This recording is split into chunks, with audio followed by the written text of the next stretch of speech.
Did you say Beirut? That's so cool. Yeah, you know, I think with music, especially when it's just a guy with an acoustic guitar, people are always going to say, oh yeah, he's the new Cat Stevens or he's the new James Blunt. I think it's a big compliment to be, you know, compared to people like that, you know, people who have written songs that have really meant something to people, you know.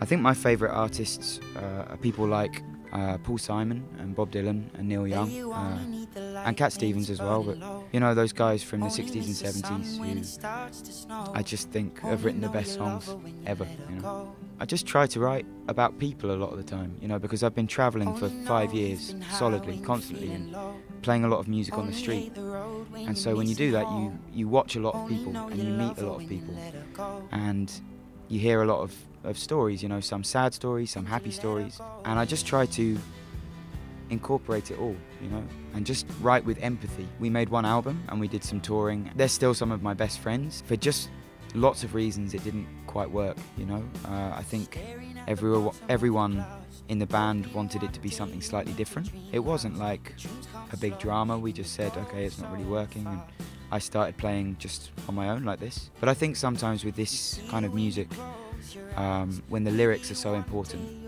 sometimes you want to keep the music very simple, you know, because when you have bass and drums and everything, sometimes you miss the story of the song. When the band broke up 5 years ago, I had no money, I didn't know what to do. I had a lot of credit card debts, so I was like, well, okay, whilst I'm thinking about what I'm going to do, I'll go and play in the street and hopefully make a bit of money and pay my credit cards off. After a week, I just fell in love with it. I just love the honesty of going out and playing in the street. Music should be for everyone. You play to 5-year-olds, you play to 95-year-olds, you play to rich people, poor people, but there's no barriers. Yeah, I have several times. I've been to Barcelona, and I've been south as well to Granada and Seville, and it's so beautiful, man. I really do love Spain. I've never ever played a concert here because up until maybe 1 month ago I don't think anyone knew who Passenger was in Spain, so I hope we can come maybe in the autumn. The food is very good, the football is incredible. I'm a big football fan. I don't think there's any better football than Spanish football, you know. All of them. I'm not getting in trouble. I don't want to say anything. I love all Spanish teams.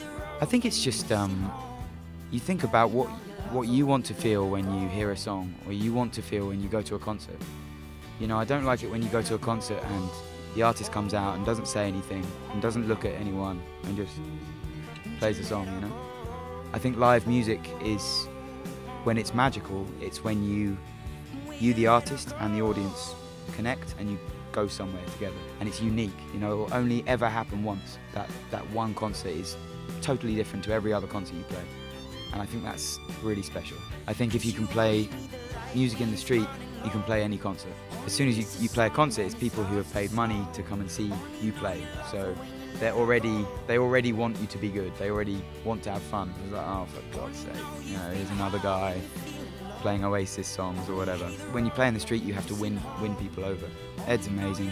We've been friends for a long time. We met in a pub in England about 6 years ago, something like that, and we were both just playing the same night, the same gig. He was maybe 17, and I watched his set and was just blown away. Like, you don't see many 17-year-olds play like that, you know.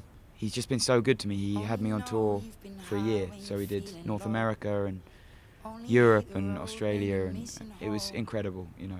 I think it's really prepared me, because up until now, you know, a year ago, I've just been playing in the street and playing small concerts, you know, to 200 people. And so playing with Ed to big crowds has really prepared me, learnt me how to handle it. Also as well, like with media and with press and with fans, and Ed is so confident and calm with all of that kind of stuff, and it's been really good to watch that, you know. Hola Los 40, my name is Passenger, and it's my new single, Let Her Go. Only know you love her when you let her go. Only know you've been high when